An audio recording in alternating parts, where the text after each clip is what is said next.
Atos, capítulo 15. Mais uma vez, nós vamos fazer a leitura de um texto mais longo, mas vamos escolher alguns versos para meditarmos nessa manhã. Então, vamos ler a partir do verso 1º, irmãos, para não perdermos aqui o entendimento do que esse texto está nos ensinando. Vamos ler Atos 15, a partir do verso 1º, nós vamos ler até o verso 21. O texto diz assim: Alguns homens foram da região da Judéia para a cidade de Antioquia e começaram a ensinar aos irmãos que eles não poderiam ser salvos se não fossem circuncidados, como manda a lei de Moisés. Paulo e Barnabé não concordaram e tiveram uma discussão muito forte com eles a respeito disso. Aí foi resolvido que Paulo e Barnabé e mais alguns irmãos fossem para Jerusalém, a fim de estudar esse assunto com os apóstolos e os presbíteros da igreja. Então, a igreja de Antioquia mandou que eles fossem. Eles passaram pelas regiões da Fenícia e da Samaria, contando como os não-judeus estavam se convertendo a Deus. E todos os irmãos ficaram muito alegres com essa notícia. Quando chegaram a Jerusalém, foram recebidos pela igreja e pelos apóstolos e pelos presbíteros, e lhes contaram tudo o que Deus havia feito por meio deles. Mas alguns membros do partido dos fariseus, que também haviam crido, se levantaram e disseram: os não-judeus têm que ser circuncidados e têm que obedecer à lei de Moisés. Então os apóstolos e os presbíteros se reuniram para estudar o assunto. Depois de muita discussão, Pedro se levantou e disse: meus irmãos, vocês sabem que há muito tempo Deus me escolheu entre vocês para anunciar o evangelho aos não-judeus, a fim de que eles pudessem ouvir e crer.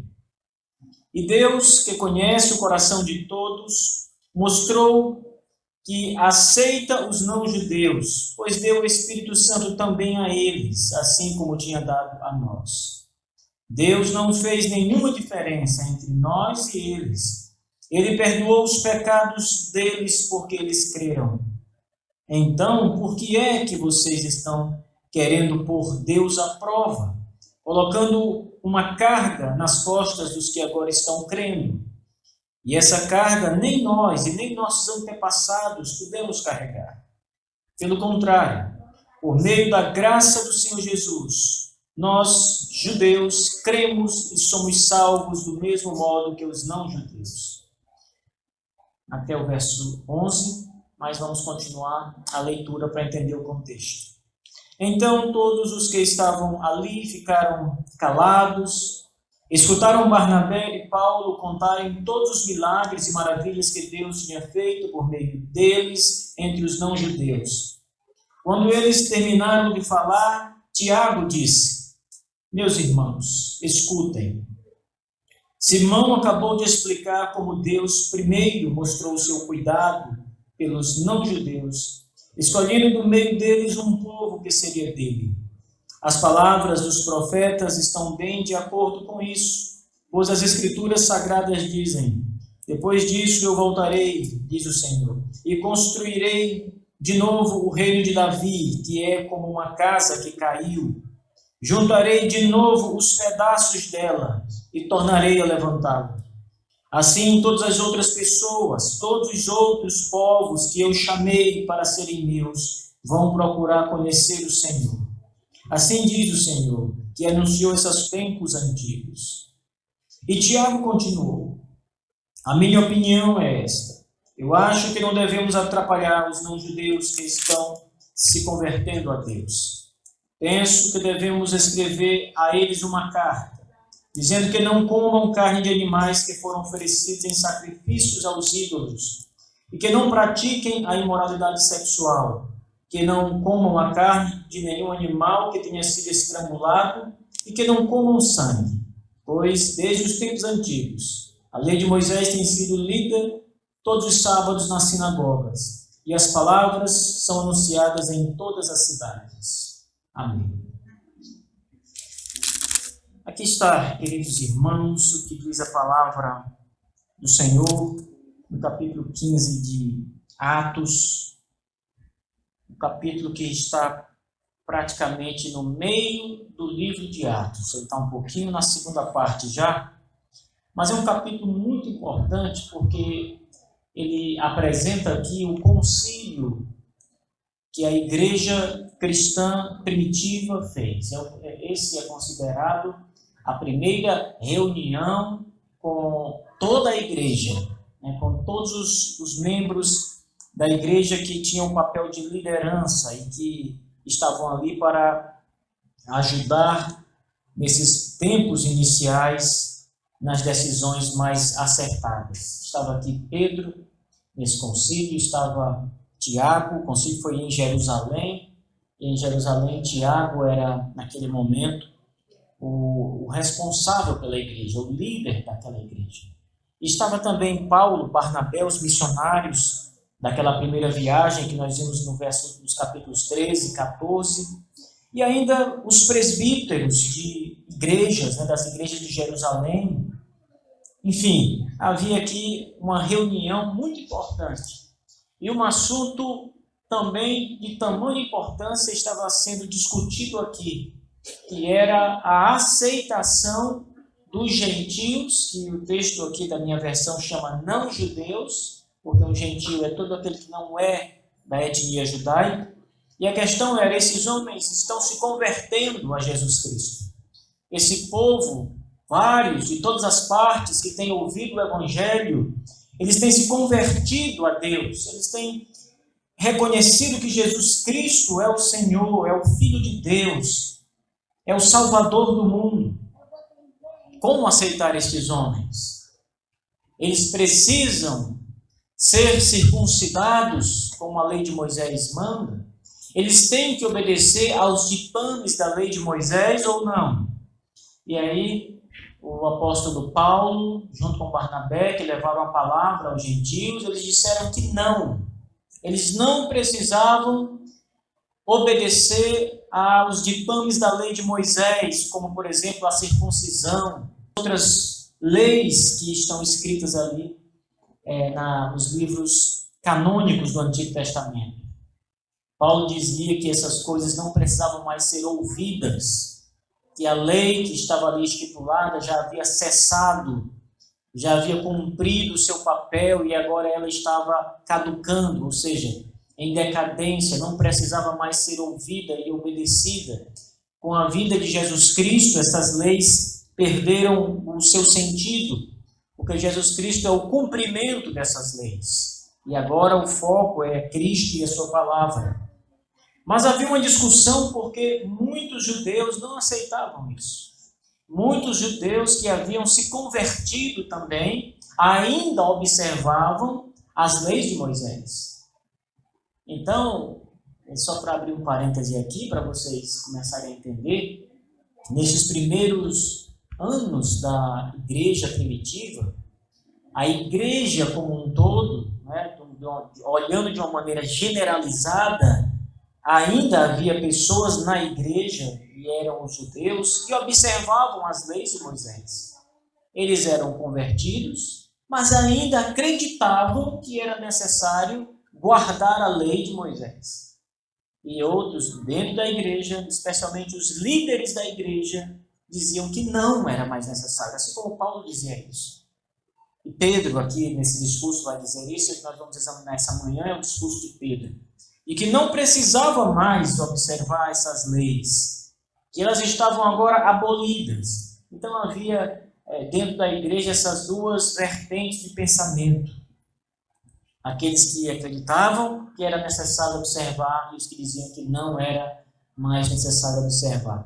O problema não foi resolvido de maneira fácil.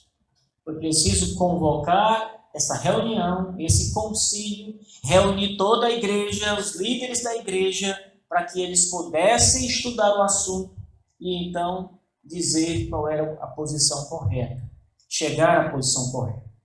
E em Jerusalém, os apóstolos Paulo e Barnabé, eles, em Antioquia, eles são enviados para Jerusalém. para que eles levem as notícias, para que eles contem o que Deus fez nessa viagem missionária, na primeira viagem, e que eles contem como os gentios estavam se convertendo a Deus, e que discutissem essa questão se os gentios tinham que se submeter à lei de Moisés ou não. Paulo dizia sempre que não, mas havia aqueles que diziam que sim, era necessário, e a dúvida estava ali instalada. Então eles vão para Jerusalém, e aquele grande concílio da igreja, o primeiro concílio da igreja, é elaborado para que a questão seja ali estudada. Observe, nós vamos estudar hoje a partir do versículo 6 até o versículo 11. É o discurso de Pedro. Observe que no verso 6, no verso 5, volta um pouquinho, diz o seguinte: alguns membros do partido dos fariseus, que também haviam crido, ou seja, eram fariseus, mas haviam se convertido e crido no Senhor Jesus Cristo, eles se levantaram e disseram: os não-judeus têm que ser circuncidados e têm que obedecer à lei de Moisés. Então os judeus estavam muito firmes na sua posição, os judeus crentes, que criam em Jesus, estavam muito firmes, dizendo que era ainda necessário a circuncisão e a obediência à lei. Então os apóstolos, verso 6, agora sim, os apóstolos e os presbíteros se reuniram para estudar o assunto. Depois de muita discussão, Pedro se levantou e disse, nós temos aqui a palavra, irmãos, de Pedro, que é, sem dúvida nenhuma, um dos principais apóstolos do Senhor Jesus Cristo. Ele, em muitas passagens do Novo Testamento, Pedro ele vai aparecer como ocupando uma posição de líder dos apóstolos, embora nós não tenhamos essa definição muito explícita, clara, Jesus dizendo que ele é o líder. Mas ele sempre aparece na proeminência, ele sempre toma as decisões, ele sempre fala, ele sempre está à frente dos demais em algumas discussões, sempre está perto de Jesus, recebe de Jesus a incumbência de pastorear o rebanho do Senhor. Inclusive a Igreja Católica toma isso como um argumento para dizer que o Papa é o líder da Igreja, porque vem de Pedro, né? Toda essa história, e aí eles cometem um erro, achando que essa sucessão apostólica ela existe, quando na verdade ela não existe. Então, Pedro, nessa reunião, onde estavam ali toda a liderança da Igreja, para discutir um assunto muito importante, ele toma a palavra e começa a falar aos irmãos. Ele diz, observem, porque é importante estudarmos essas declarações de Pedro.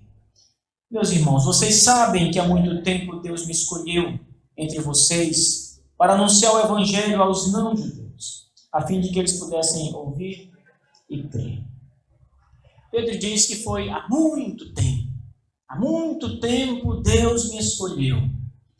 E Deus me escolheu para pregar o Evangelho aos gentios, para que eles pudessem ouvir a palavra, o Evangelho poderoso de Jesus, o plano de Deus, e pudessem crer nisso. Às vezes a gente chama Paulo como apóstolo dos gentios, está certo essa definição, mas o primeiro a pregar aos gentios, de fato, foi Pedro, como nós vimos aqui no livro de Atos, nos capítulos iniciais. Depois é que surge Paulo. Quando Pedro diz que há muito tempo, ele está se referindo aqui especialmente ao caso de Cornélio. Cornélio foi chamar Pedro para ir até a sua casa, e no mesmo instante em que os acontecimentos estavam acontecendo de fato, Pedro, e ele vê um lençol descendo do céu, e em cima desse lençol há todo tipo de animais imundos, que são aqueles que os judeus não poderiam comer de modo nenhum, e animais limpos, que eram permitidos aos judeus comerem. Pedro vê aquela visão, os animais misturados no meio daquele lençol, o lençol baixando, e ele escuta uma voz que diz, Pedro, mata e come. Pedro, que já era crente, ele olha e diz: de modo nenhum, Senhor. Nunca comi animal impuro até hoje. Sempre tenho guardado, observado a lei do Senhor. E ele diz que vê de novo a visão, escuta de novo a voz que diz: Pedro, mata e come.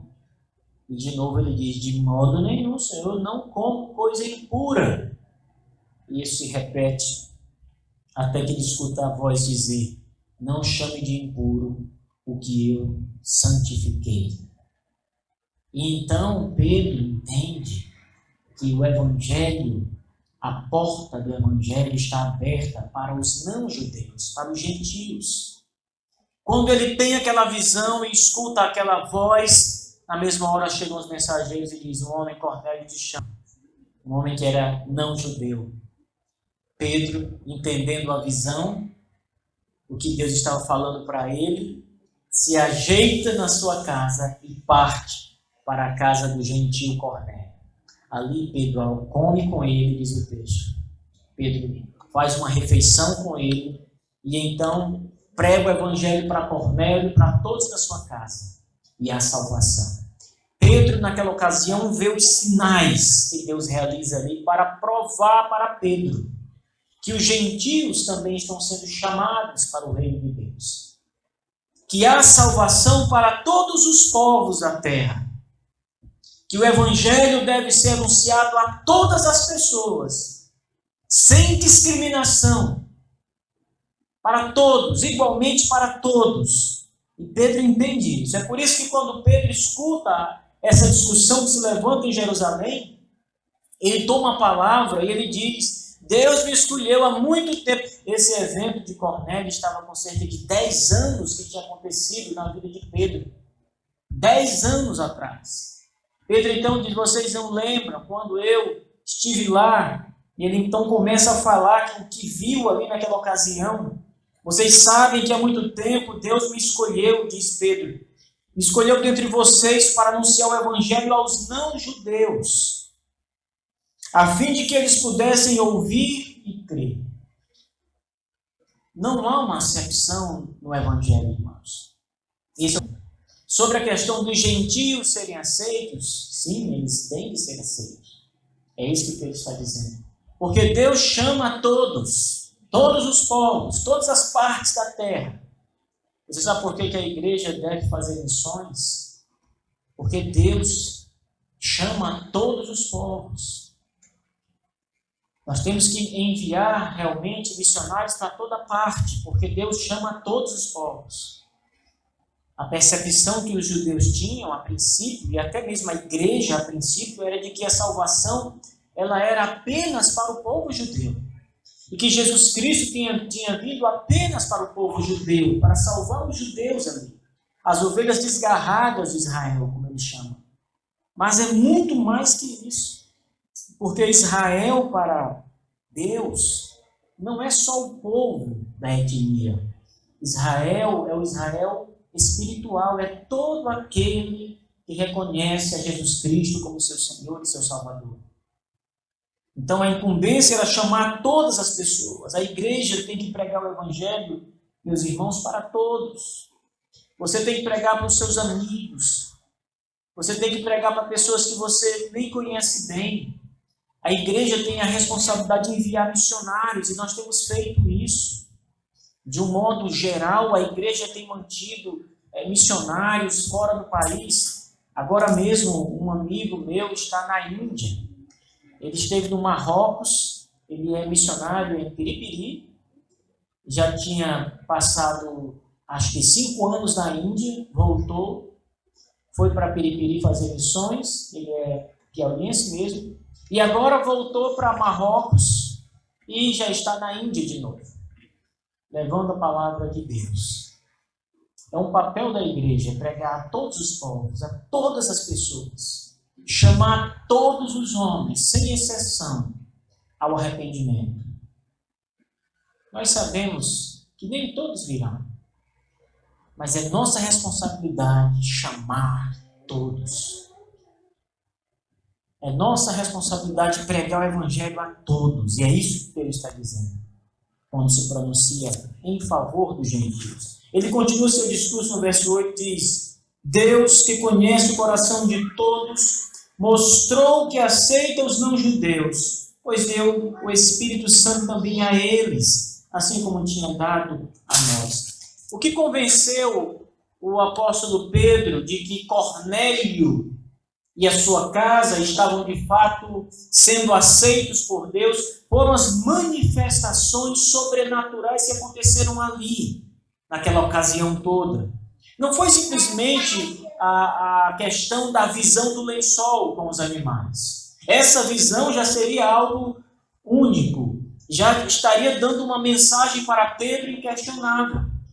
Porque como é que você que é judeu, que não come certos animais, de repente vê uma visão e uma ordem que acompanha essa visão, dizendo: mata esses animais impuros e coma.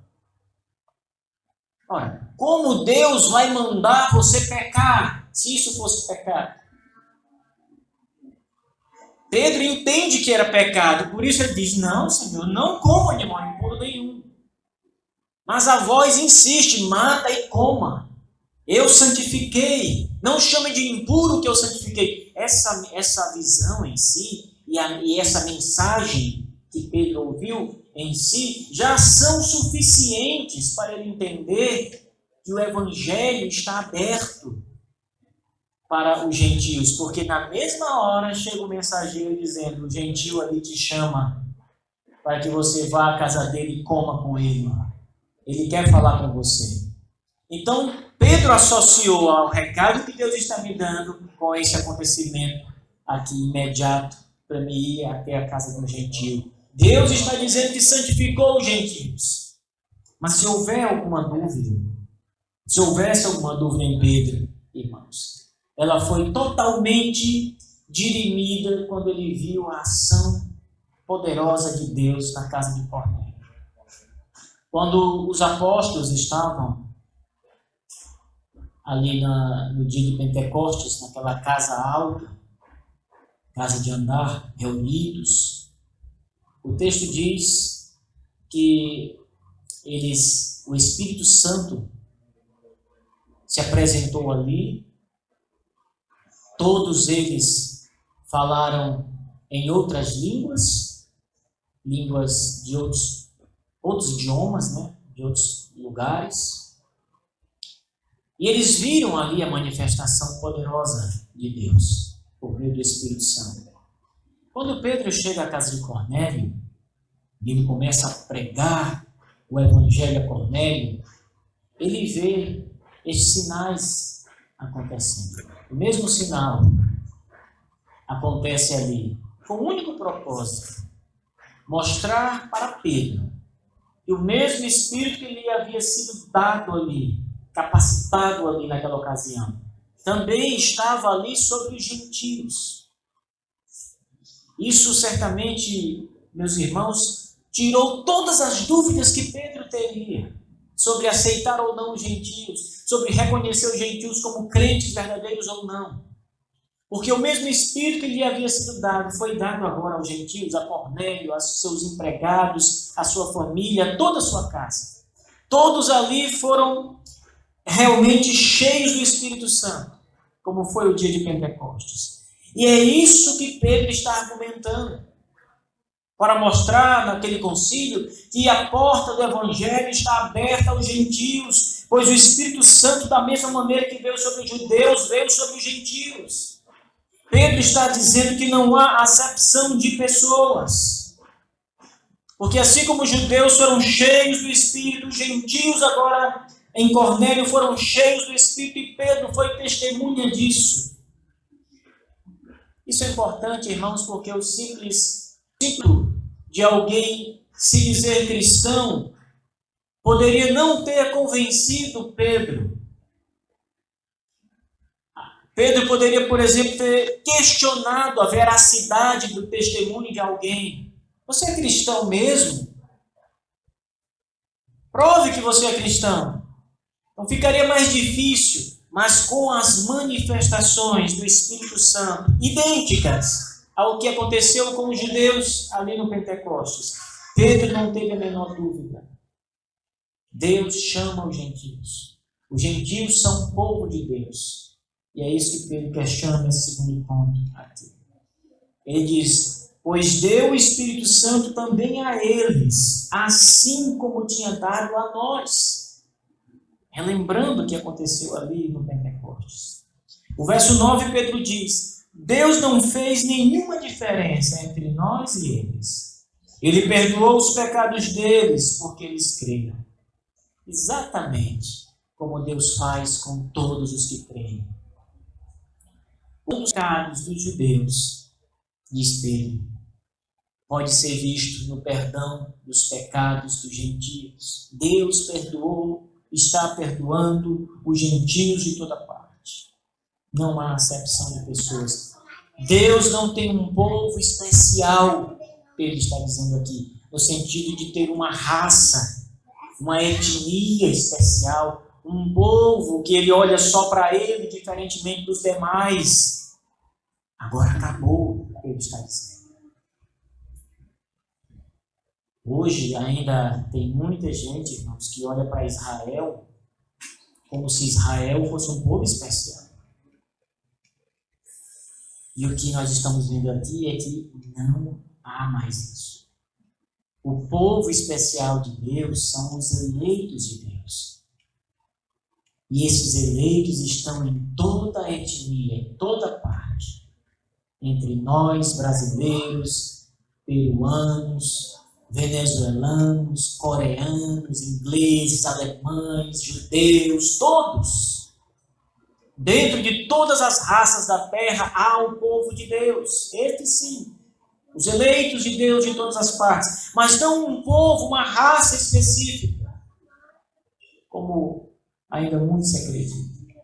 Quando nós nos deparamos, meus irmãos, com as colocações teológicas de alguns movimentos que colocam Israel ali como o relógio do mundo, ou o povo especial de Deus, todo mundo tem que olhar para Israel para entender a Bíblia. Olhe o que acontece em Israel, veja os acontecimentos e olhe para a Bíblia para você entender. Isso é mentira. Isso é uma hermenêutica fajuta, falha. Isso é uma hermenêutica que só leva ao erro sempre. Acontece uma coisa em Israel, como agora aconteceu alguma coisa aí, acho que foi na Síria, não foi? E todo mundo na internet dizendo a profecia de Isaías está se cumprindo na Síria, porque há uma profecia de Isaías sobre a Síria que já se cumpriu há anos, milênios na verdade.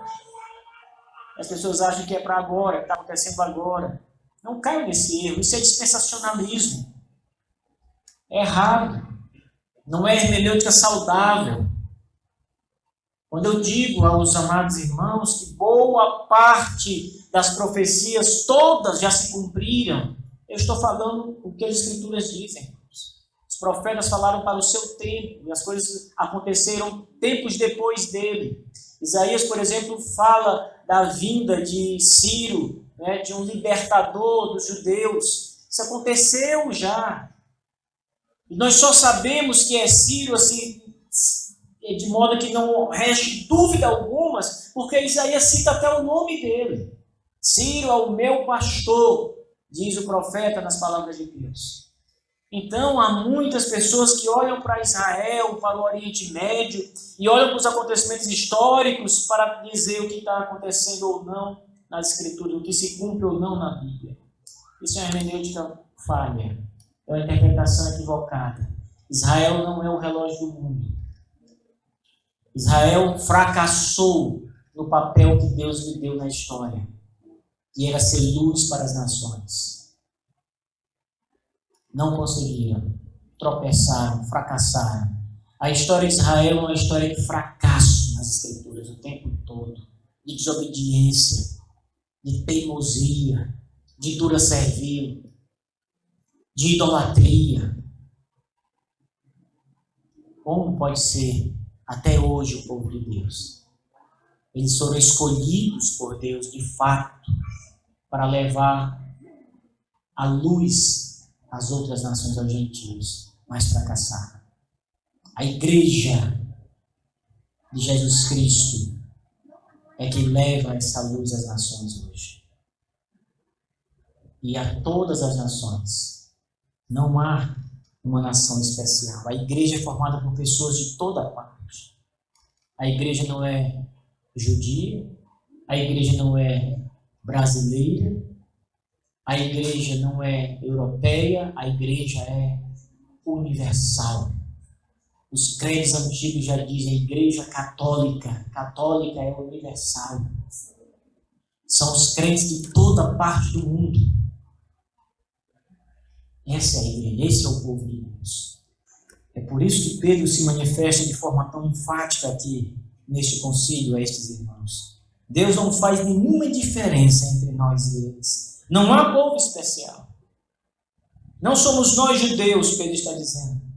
E não são gentios inferiores a nós. Não há diferença entre nós e eles. Ele perdoa os nossos pecados, assim como perdoa os pecados deles. Para que eles crescem, ouvissem e crescem no Evangelho.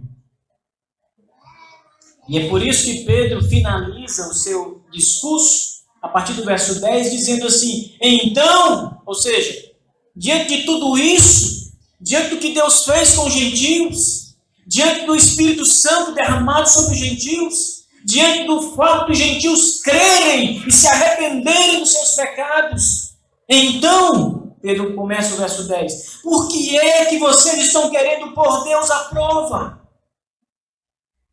Sabe, irmãos, essa colocação do apóstolo Pedro é muito forte. Porque o que Pedro está dizendo aqui é que eles colocam cargas desnecessárias, cargas muito além do que qualquer pessoa possa carregar para se tornar um crente. Pedro está dizendo, olha, vocês estão impondo regras, cargas, coisas elevadas para que a pessoa diga, para que vocês digam, só é crente, só é um servo se fizer estas coisas. Pedro aqui fala de obras, contra as obras para a demonstração de fé verdadeira. Por que é que vocês estão querendo pôr Deus à prova, colocando uma carga nas costas dos que agora estão crendo? Ora, Pedro está dizendo o seguinte: a fé dos gentios é suficiente. O fato deles estarem crendo em Jesus Cristo, confessando o nome do Senhor Jesus, o fato deles terem se arrependido dos seus pecados e terem confessado os seus pecados, demonstra que eles creem em Cristo e que eles estão confessando Jesus Cristo. Por que é que, além disso, vocês querem colocar mais sobre as costas dele? Cargas que vocês nem nossos pais puderam carregar. Que questionamento, irmãos. Poderoso. E a igreja, a semelhança destes judeus, muitas vezes procura colocar cargas sobre os ombros dos outros crentes. Ah, você só é crente se você lê todos os dias a Bíblia. Se você falhar um dia, eu já vou desconfiar da sua crença. Ah, você só é crente. Olha, seu irmão, irmã, se você não ora, tem uma coisa errada na sua vida. Sua conversão deve ser questionada. Você não está orando 2 horas de joelho. E colocam cargas. De modo que os ombros dos irmãos vão arriando. As pernas já não conseguem mais se colocar de pé, porque são muitas cargas.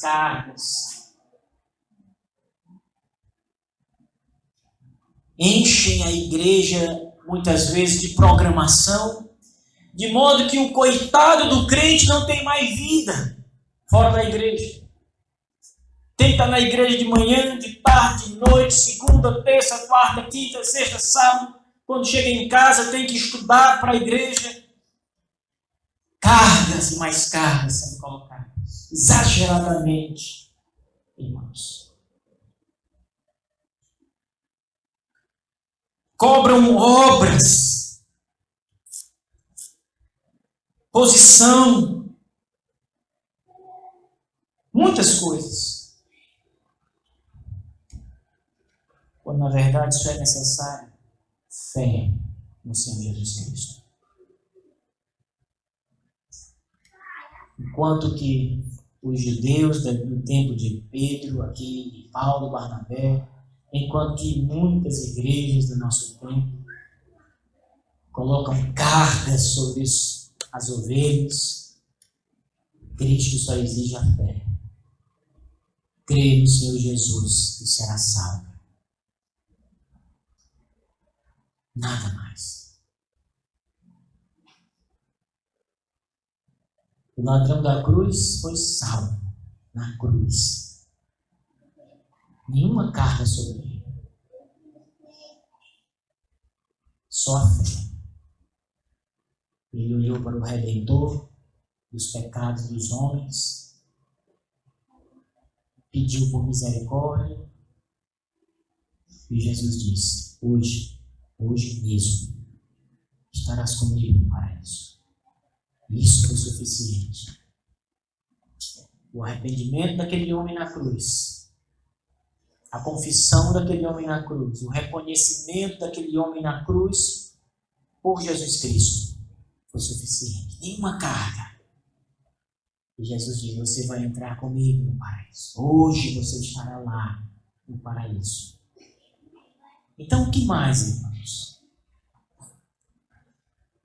Por que encher as pessoas de cargas e mais cargas e mais cargas? Como se isso fosse necessário para a salvação.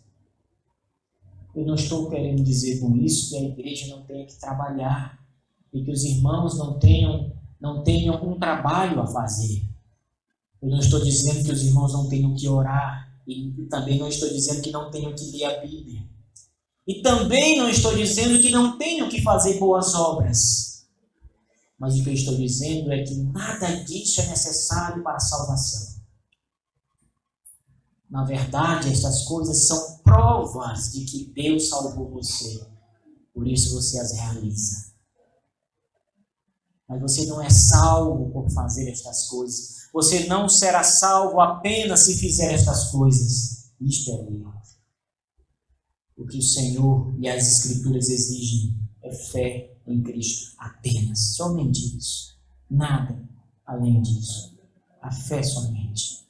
Pedro encerra a sua fala dizendo, quando ele, no verso 10, fala sobre as cargas, ele diz assim: essa carga nem nós, nem os nossos antepassados podemos carregar. Aí ele então diz no verso 11, pelo contrário, foi por meio da graça do Senhor Jesus, veja, foi por meio da graça do Senhor Jesus, nós judeus cremos e somos salvos, do mesmo modo que os não judeus. Irmão, se não houvesse a graça de Deus na salvação do homem, se a salvação do homem não fosse pela graça apenas, aí sim, talvez Deus exigiria obras da sua parte, cargas da sua parte. Faça isso e será salvo. Complete isso e será salvo. Talvez Deus tivesse um caderninho, o nome de cada um, com as obras de cada um anotadas, para olhar no final e pesar na balança e dizer, fez muitas coisas, está salvo. Mas não é assim. Pedro diz, nós judeus fomos salvos pela graça, não por obras. Nossos antepassados foram salvos pela graça, não por obras. E agora Pedro diz, os gentios são salvos pela graça de Deus, não por obras. Pedro é um pregador da graça. A igreja tem que pregar a graça de Deus. Salvação gratuita, sem obras, sem preço. O profeta Isaías diz, nas palavras de Deus, chamando, vinde a mim todos, vinde, comprai, sem dinheiro, de graça.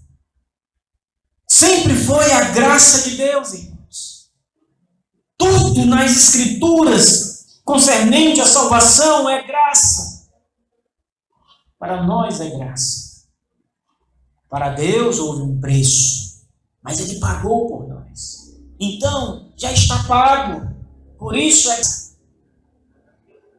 Você não pode e nem deve ensinar essas coisas.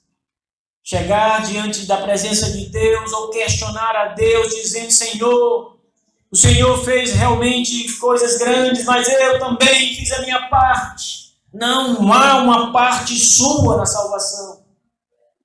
É o que Pedro está dizendo. Os gentios têm que ser recebidos. Não coloquem carga sobre eles, porque a salvação é pela graça. Pedro está dizendo isso. Pedro está reprovando todos os fariseus que haviam crido e que agora queriam colocar sobre os judeus as cargas da lei. Pedro diz: nada disso. Não é necessário isso. Salvação é graça. Simplesmente graça de Deus. E assim, meus irmãos, eu quero pedir aos amados, a toda a igreja, que vocês sejam pregadores da graça. Falem para os seus amigos sobre Cristo, como Pedro diz aqui, para que eles possam ouvir e crer, mas não imponham carga sobre eles. Diga-lhes que o preço já foi pago na cruz do Calvário pelo nosso Salvador Jesus Cristo. Diga-lhes que o preço da salvação deles foi o sangue do nosso Redentor Jesus Cristo. E que agora eles estão livres de todo pagamento e de toda carga. A salvação é graça. Graça gratuita, como diz Paulo em outro texto. A graça gratuita. Portanto, meus irmãos, que o nosso Deus Todo-Poderoso possa encher os nossos corações com essa verdade. Que Deus, na sua infinita misericórdia, nos capacite a levar o verdadeiro Evangelho adiante. Que nós tenhamos o espírito de homens e mulheres missionários da Palavra de Deus, que pregam a graça genuína e não a graça barata. Que pregam a graça e não as obras. Que pregam a graça e não cargas atribuídas aos homens. Que sejamos os verdadeiros pregadores do nosso tempo, irmãos. Do Evangelho de Jesus Cristo do nosso tempo. Amém. Vamos, mais uma vez, irmãos, ficar de pé, vamos orar e depois vamos cantar mais um.